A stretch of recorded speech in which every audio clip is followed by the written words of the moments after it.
Hey everybody, today Rahdo runs through his top 10 Essen Spiel digital games, although I'm actually going to give you a little bit of bonus. I'm not going to do my top 10, I'm going to do my top 25.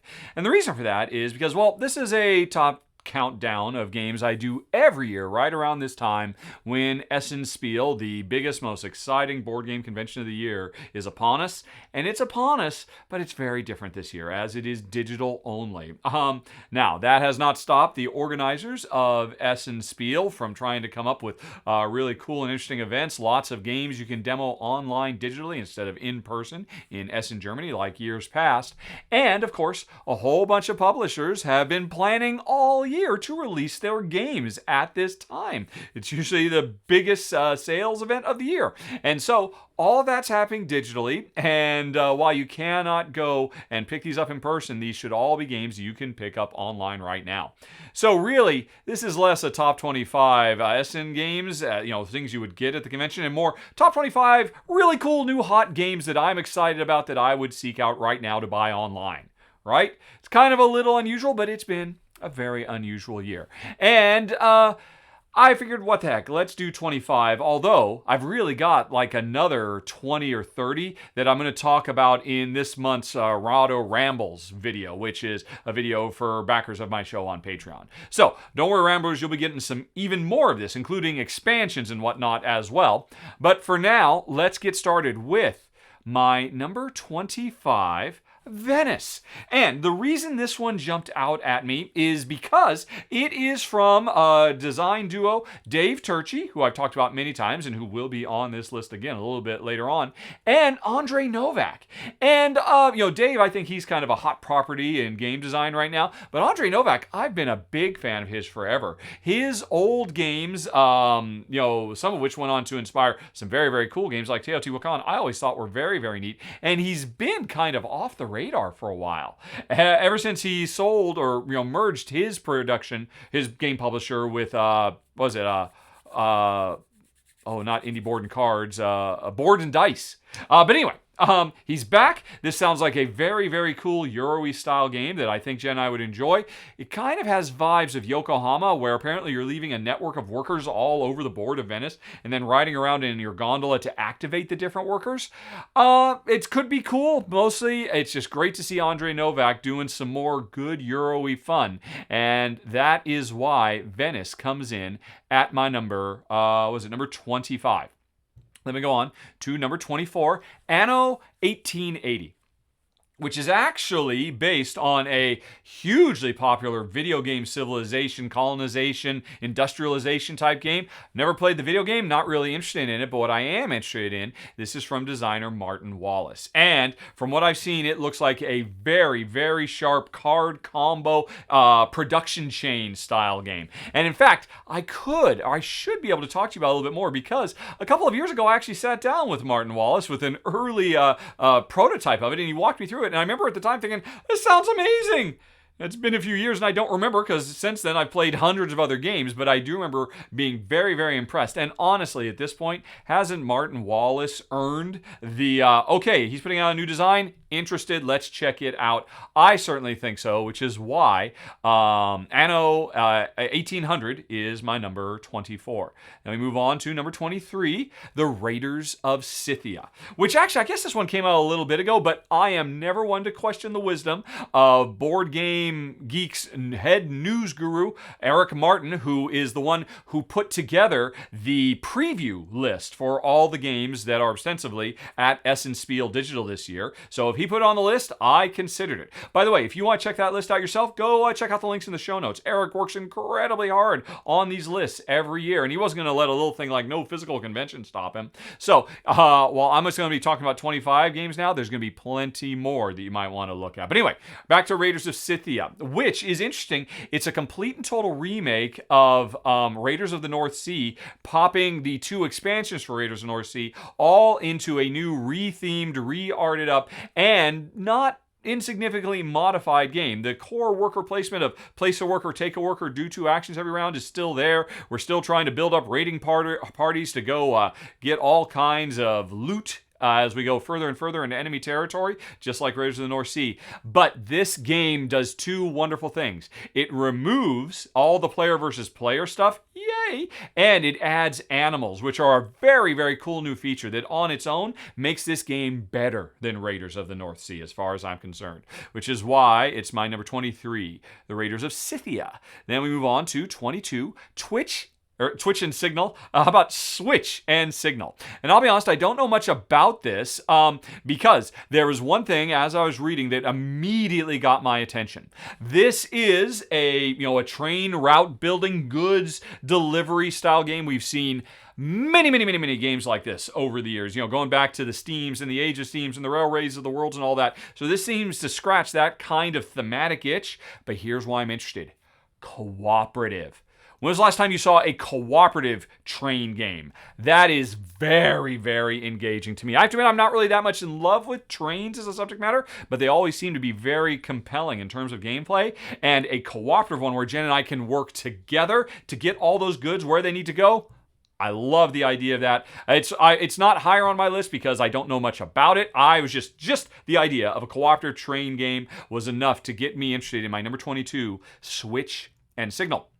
Then we've got number 21. I'm going to take my best stab at this. Tawantinsuyu. Tawantinsuyu is how I'm going to pronounce that. I could be wrong. Fingers crossed they put a proper pronunciation guide in the rule book, although publishers never do. But whatever. I'm interested in this one because this is the second time I am talking about designer Dave Turczi. And this looks like a very big, complex, heavy Euro game set in the Incan Empire. And what's interesting about this is a worker placement game where when you put a worker on the board, that's it. It will never move again. And this is a board with dozens and dozens and dozens of workers, all kind of networked together by a series of roads. And when I put a worker down and do that power, that worker is gone forever. But now, if I place workers next to that worker in the future, they can work together. That's a cool idea. I'm not quite sure if I actually get benefits from placing next to my opponent's workers. I assume I do. Mostly I'm on board for this because Dave Turczi is another designer that I will always want to check out his designs. Even if I don't like him, I generally respect them, but I love this idea of a worker placement game where you never get your workers back and the board just keeps tightening up. That sounds cool. It's number 21. Tawantinsuyu. Maybe. Alrighty, then we move on to number 20, Monster Expedition. Now, this is a sequel to a game that came out a few years ago called Carnival Monsters, which I've actually done a video for, and Jen and I didn't really like it. It didn't vibe with us very much. We weren't actually that big a fan of the setting, and the gameplay was a little bit just didn't really, you can go watch my run through to see why. So why would I be interested in a sequel? The original game was designed by Richard Garfield, and it was like, what if the designer of Magic the Gathering tried to make a Seven Wonders style card drafting game? Interesting idea. Turns out not something Jen and I like, although I thought it was actually very clever. This one is not by Richard Garfield. It's by Alexander Pfister, who is one of my number one favorite designers these days. So Alexander Pfister is another designer that gets an auto pass for me to check out. And interestingly, unlike most Pfister games that we've had for the last few years, which are big, complex, super intricate Euro-style affairs, this looks like a much lighter roll, re-roll, Yahtzee-style, push your luck, and then match the dice to symbols to collect monsters so you can get their powers so you can collect more monsters kind of thing. I don't know. Honestly, I don't think it would have made my top list if it weren't for Alexander Pfister's name on it, but that's enough to get it in. I have fingers crossed. It'd be nice to play a Pfister game that isn't something that's going to take us 2+ hours and melt our brain down. So we'll see how Monster Expedition sits with us. Then we move on to, that was number 20. Number 19 is Hallertau, the latest heavy farming simulation from designer Uwe Rosenberg, and he will keep on making these farming simulations until he finally makes the perfect one, and maybe this will be the one. Now, I have to admit, there's not much to go on here. There's not much to say. What needs to be said? This is well-worn subject matter for Uwe. Let's see. Actually, I think I got to find the description for it. I'm just going to pull that up really quick because I thought it was hilarious. Because there's almost nothing to it, unfortunately, and I don't really have any inside information. I have not gotten a review copy. Fingers crossed I do get one. But what was it? Oh, Hallertau combines the classic worker placement mechanism with the thematic implementation of the traditional two-field crop rotation, thus offering players an interesting historical background. I'll be honest, I'm enough of a Uwe fanboy and a Uwe farming fanboy that actually does sound pretty cool in and of itself. And that is why Hallertau makes my number 19. But it would have had to be higher. I would have needed a little bit more information. And I don't have time to read all the rules. There's too many games. But anyway, let's move on to number 18. Rajas of the Ganges Dice Charmers. And this is Rajas of the Ganges, the roll and write. And that is a very cool proposition for me. I love roll and writes. I thought Rajas of the Ganges was fantastic. I assume we must have seen other roll and writes from designer superstars Inka and Marcus Brand. I don't know if I've played any, but yeah, I'm on board for this. It seems like the game mostly focuses on the palace building of the original Rajas.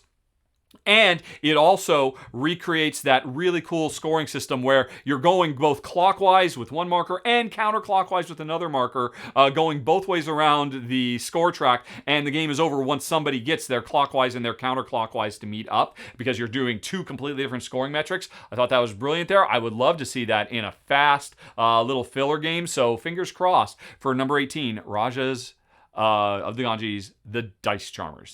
Then what do we got? Number 17, Mysterium Park. And folks, I have played this. And in fact, there are going to be several games as I continue on through here that I've already got. I've gotten advanced copies of, and I've played. Some of them you're going to be seeing videos for in the next few days. Some I've already covered, like Raiders of Scythia earlier. Have I actually posted that yet? I might not have posted that yet. But anyway, when I sat down to make this list, I had to decide, am I going to go only with games that I personally, truly care about because I haven't had a chance to play them yet and I'm really excited? Or should I treat this like, I haven't gotten a chance to play any of these games. So just based on what I know of them, how would they rate? And so that's why Mysterium Park, which you'll be seeing a video for maybe... I'm not sure. I'm running out of time. There's just not enough Essen time. October is always a busy month. But anyway, I have played it. Jen and I have played it, and we love it. It's so good, it might replace Mysterium for us. This is basically Mysterium Express, where one player is a ghost trying to give clues to all the other players with cool, beautiful, abstract art so that the other players who are psychics can solve the what happened that led to the ghost's death, generations ago. And the core game is still the same, but it plays in half the time. There's a lot less rules. It's just much more simple and straightforward and elegant, and we were very, very impressed. There were some elements of full Mysterium that I kind of miss, but in all honesty, it plays so beautifully now, and it's such a great cooperative two-player experience, although of course it works up to 6, like regular Mysterium, that we absolutely enjoyed it, all up and down the street. It's my number 17, Mysterium Park. Then we go on to number 16, Kodama Forest. Now, there have actually been several Kodama games that have come out over the years doing lots of different things. Card-laying games and, actually 3D tree-building games, all kinds of stuff. Roll and writes. What's interesting about this one is we're actually developing the whole forest. I've got a grid. I've got these polyomino-style pieces, and I'm doing tile laying to try to make the ideal forest. Here's the deal. I've got 2 forests, the one to my right and the one to my left, and these are shared with my opponents. And at the end of the game, I'm working on 2 forests. I'm working collaboratively with other players, and the weaker one is my winning score. This was done to such great effect in Between Two Cities, and then later Between Two Castles of Mad King Ludwig. I loved it there. I hope it works great here. So I'm intrigued by the idea. Hopefully they've got a really good 2-player variant that emulates a 3rd player. And the other reason I'm excited is because it's co-designed by Kevin Riley, and he is the designer of the Aeon's End series of games, which are some of my favorite adventure co-op fantasy games ever. And it's really cool to see him working on something else. Now, interestingly, he's just the co-designer. If I recall correctly, his other designer is Jenny Iglesias, I think was her name. And I believe she's a first-time designer, although she's also a full-time AI programmer for automated vehicles. That's really cool in itself when I stumbled across that. Has nothing to do with anything, but I would imagine it's probably her design, and Kevin is working with her. So I am all kinds of excited about my number 16, Kodama Forest. Okay, then we go on to number 15, Viscounts of the West Kingdom, which is the third in the West Kingdom trilogy from designers Shem Phillips and Sam McDonald. And as far as Jan and I are concerned, it's the best. The series ended on the high note. It's a really cool double rondelle system, kind of mixed with a sort of programming mini game. And it's super duper neat. Really great production. Absolutely adored. Number 15, Viscounts of the West Kingdom. Then we move on to number 14. Oh, Winter Kingdom. I am so excited about this. This is a sequel to Kingdom Builder, which was a Spiel des Jahres winner back in the day. With very well deserved. One of the cleanest, simplest, most elegant designs I've ever seen. You just have one card. It tells you what area you can build your houses in, and you slowly build up kind of a network of houses all over the board to score points in various and sundry ways. Brilliant games. Had several expansions, but now it gets a sequel where it's set in winter, hence the title Winter Kingdom, and the core game is still the same, but now in addition to that one card you have to play that tells you where you can build, you have a bunch of other cards that let you manipulate and modify things. I was just talking to Tom Vassell about this earlier today, and he said, because he's played it, this is basically a gamer's Kingdom Builder. And that sounds like perfection to me, because I already love the original. Can't wait to see how it has changed and evolved with number 14, Winter Kingdom. Then we go on to number 13, Trois Dice, which you will be seeing a video for. I just filmed it yesterday. It'll probably go live tomorrow. Again, I don't know why I keep saying that. Let's just talk about the game. This is Trois, the roll and write, although not really. Unlike a lot of roll and writes where they really kind of keep the core feeling of the gameplay, this feels very, very different. This is not a game where players are buying dice from each other or all of that. Thematically it's the same. We're trying to maintain and develop the city of Troyes, the medieval French city of Troyes, and we're focusing on the civic and the royalty and the religious needs of the city. And every round there's going to be new events that hit the city and kind of break us down. But that's all thematic. In terms of gameplay, this is radically different. The core idea being that 4 dice are rolled every round. One of them is a bad die that hits us in various ways. The other 3, everybody gets to pick one because this is a bingo style game. And then whichever die you choose, you can use it in one of 3 different ways. So it's a multi-use dice game, which is very, very cool. It has great components. It plays really fast, and it's got really surprising hidden depths. Jen and I were super impressed by it. And again, you'll see my video for it very soon. My number 13, Trois Dice. Then we go on to number 12, another roll and write, Pandoria Merchants, which could have also been called Pandoria the Roll and Write. And now, Pandoria was a brilliant tile layer, all about building up this fantasy kingdom, harvesting resources to build buildings, to get more powers or cast spells, and all really good stuff. But the original game was also incredibly cutthroat. So much so that, as much as Jen and I were impressed by it, we just couldn't keep it.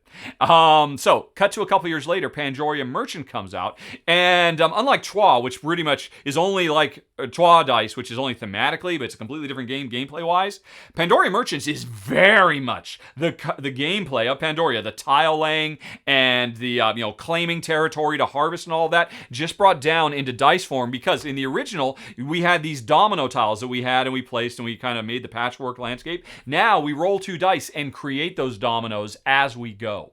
But the reason I'm in love with this is because it's just as good as Pandoria was. It's surprisingly heavy and crunchy. Maybe one of the heaviest, crunchiest roll and writes there is on the market. But all of the cutthroatedness, all of me trying to kill your workers and ruin your chances to harvest, that has all been removed. Once I've got a worker on the board, he's not going anywhere. They're permanent. I wish, with the benefit of hindsight, that's the way Pandoria had been. But we've got Pandoria Merchants now, which is phenomenal. Actually, I just finished filming a game of it. You'll be seeing that video very, very soon. It's my number 12 on the countdown list, Pandoria Merchants. Then we move on to one I'm very excited about, number 11, Boomerang Europe, or Boomerang USA. There's 2 different versions of it coming out, and honestly, it's the Europe one that gets me excited. Now, I already covered Boomerang years ago. It's first edition. It's basically all about doing travel planning via card drafting, 7 Wonders Sushi Go style card drafting, where there's all these different places I want to go. The original Boomerang was set in Australia, hence the name, but now it's set in Europe or USA as well. And there's all these different great places I would love to go, but each card has a lot of different stats, and when you claim it based on one of several different ways you could score. more. But the interesting thing is, as you take these cards, you don't just put them in a tableau like other card drafting games. You use them to write down your progress of your trip throughout Europe or the USA or whatever. And so it is a draft and write, which is awesome. The original Boomerang was awesome. Go watch my run through of it. I suspect Europe and USA will be equally, if not more awesome, because they probably built on the original ideas and done more stuff. It certainly looks a lot nicer. It's gotten a really much higher quality presentation. And I'll be honest, the reason this rate's so high, I mean, I love the original gameplay. The gameplay was great, but the reason it comes in at number 11 is because Jen and I, we've been back in the US for 2 years now, and we really miss living in Europe. We really do. So it's on a very personal level that just because I expect this is going to trigger waves of nostalgia and warm fuzzies for me and Jen, I cannot wait to play my number 11, Boomerang Europe. Then we get to the top 10, folks, starting with Paleo.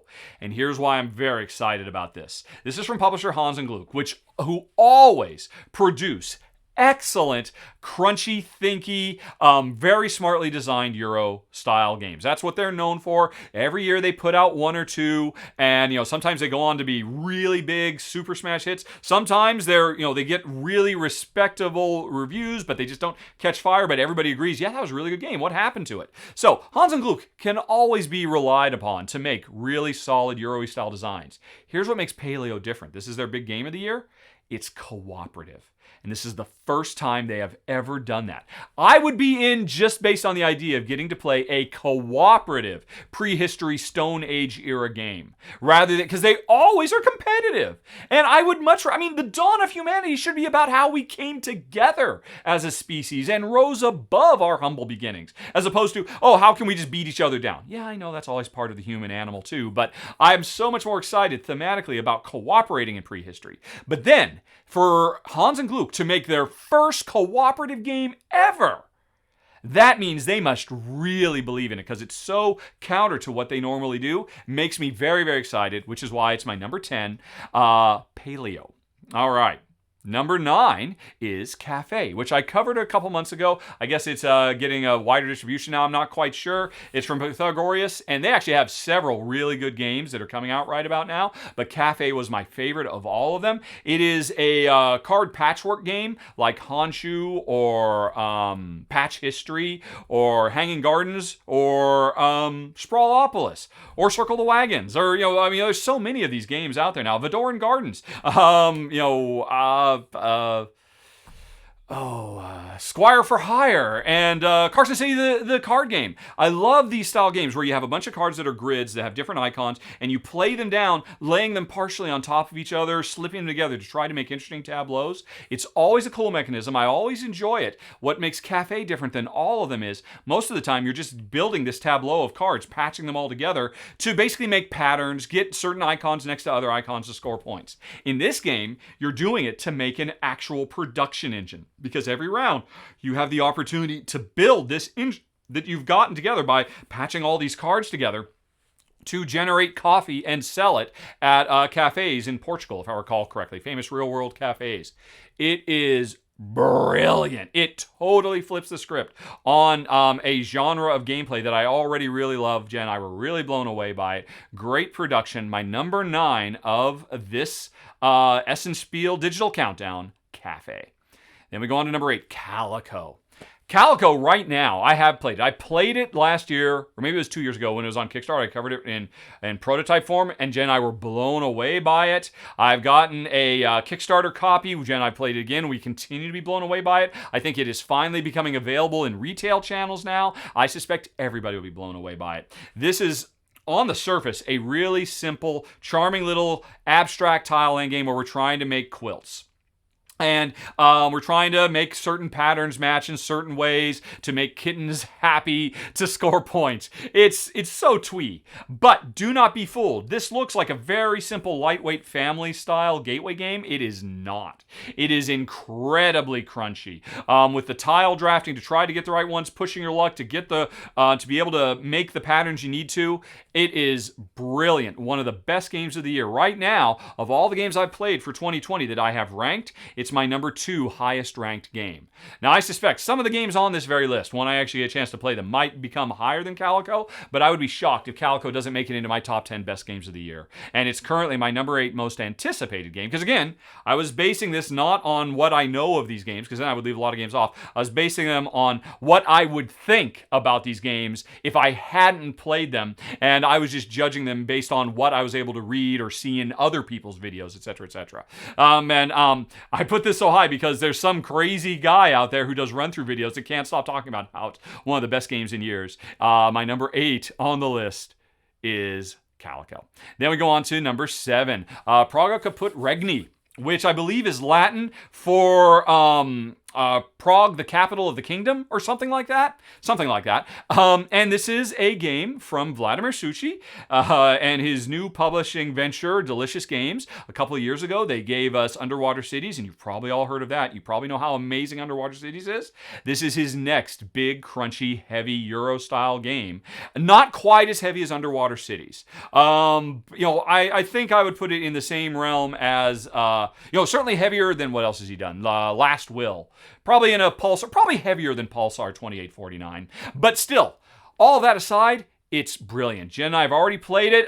We enjoyed it so much. I'm thinking this coming Saturday, which is day 3 of Essen Spiel Digital, Jen and I are probably going to be doing a live play of this. If you want to not miss that, go to live.rahdo.com and be sure to mark so that you'll get notified when it's starting this Saturday. I'm pretty sure that's the one we're going to play. Unless something shows up in the next couple of days, like, I don't know, Paleo or something like that, because it might be what we play. But long story short, it's awesome. Vladimir Suchy continues to prove he is one of the best Euro worker designers working today.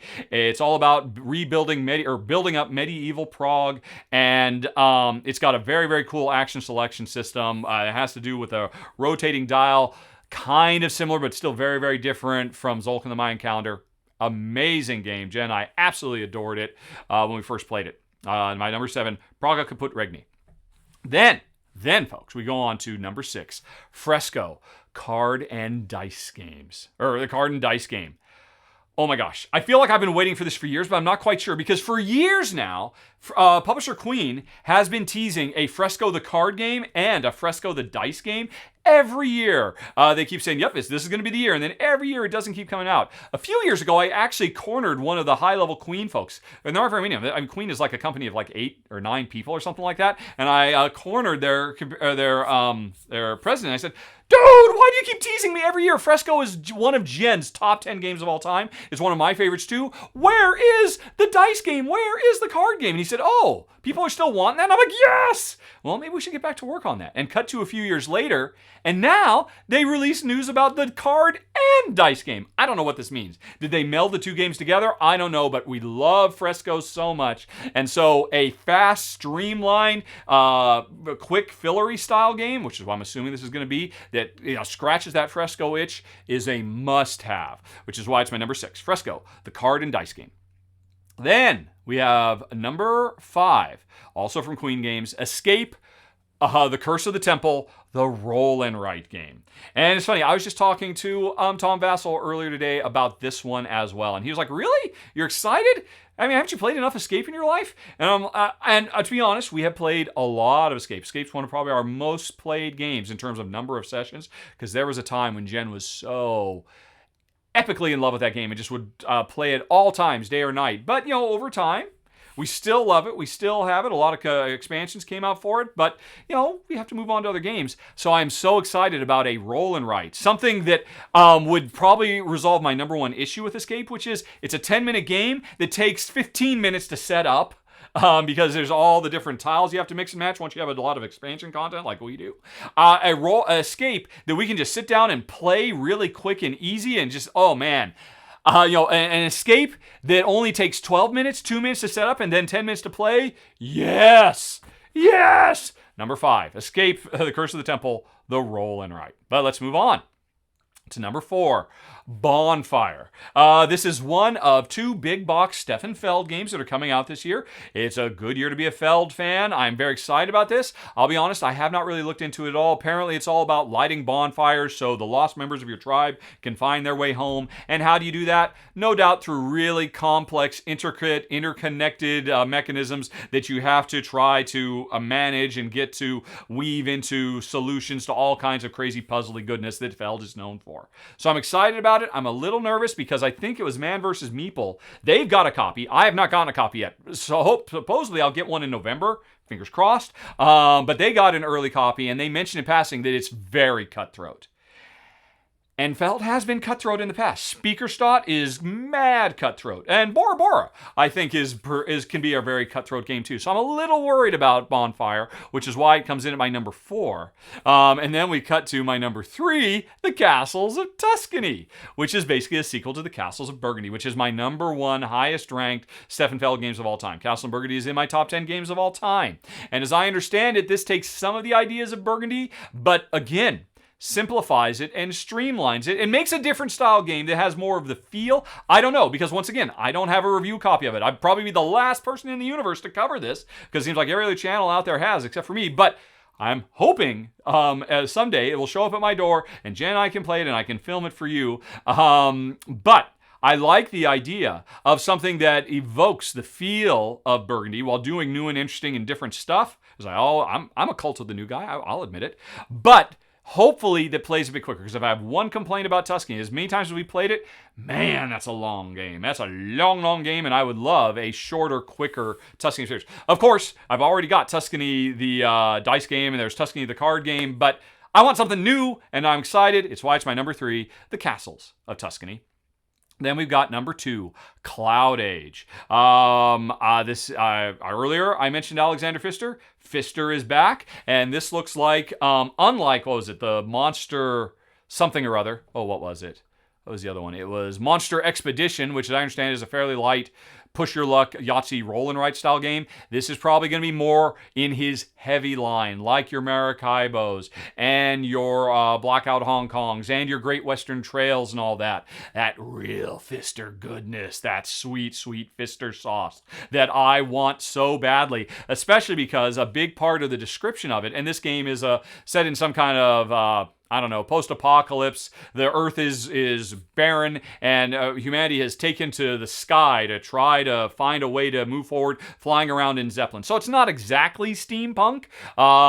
It's just that I guess we can't live on the ground anymore, and we can't fly around in planes. We need to stay afloat somehow. Balloons make sense. So I'm intrigued by the subject matter, but I'm mostly here for the Pfister, and also because almost half of the description of this on Board Game Geek is devoted to how it's pushing narrative forward in Euros, and that's that sweet Pfister sauce I'm talking about. I cannot wait. It is my number 2 most anticipated game. It's my number 1 most anticipated game of the rest of the year, but it's my number 2 on this list for Essen Spiel, because there's one more, folks. My number 1, that if I hadn't gotten my hands on any of these games, this would be at the top of the list. I would break down any door necessary to get to it. It's Pandemic Legacy Season 0, which is fantastic.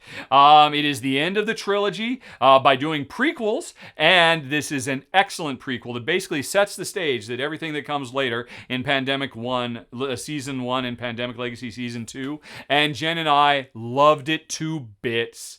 All of the bits. It's not my favorite of the 3. I think still the first one is the best. My problems with it, actually, it's about to come out. I need to do a final thoughts. Jen, we already played this for you months ago. I did get an early copy, and we did a live playthrough. Again, go to live.rahdo.com, and you can see a list of all the live videos that Jen and I have done over the years. And a few months ago, there was a Pandemic. We did it spoiler-free, so you can see the prelude, so you can get an idea of how it plays, because it takes the ideas of pandemic mechanisms, but does a lot of cool stuff to transplant them into the world circa 1950-something. I forget now, or no, it was 1961 at the height of the Cold War, and we are spies jet-setting around the world trying to stop Soviet plots rather than trying to stop the spread of disease, and it's excellent. Our complaint was it was too easy. too easy. I'll talk more about that in the final thoughts, but in spite of that, we are so happy we played it. We'd play all the way through it again right now if I had another copy, because it was just phenomenal. An excellent capper to an excellent series of games. And for folks who are interested, officially it does not support ongoing play, but by the end of the month, hopefully, I will have put up a video showing how, even after you finish the whole campaign, with a couple of tiny, simple little tweaks that have been approved unofficially by Matt Leacock, because I talked to him in email about it, can turn this into an evergreen, eternal game, so you don't have to worry about throwing it away once you're done. And oh my gosh, folks, that is it. That is the Essen Spiel 2020 digital countdown. And I think that's it. And hopefully this was of some use to you. If you would like to hear more and you're a backer of the show, hold on. You will soon be getting a notice about my ramble where I'll talk about, I think I had like 54 total games. And then plus on top of that, I think I had like another 10 or so expansions to talk about. So we'll get onto those in the ramble that I might film today, but I'm kind of tired, so I might film that tomorrow. It's neither here nor there, because either way, thanks for watching, everybody. Have a very nice day. Talk to you later. So long. Bye-bye.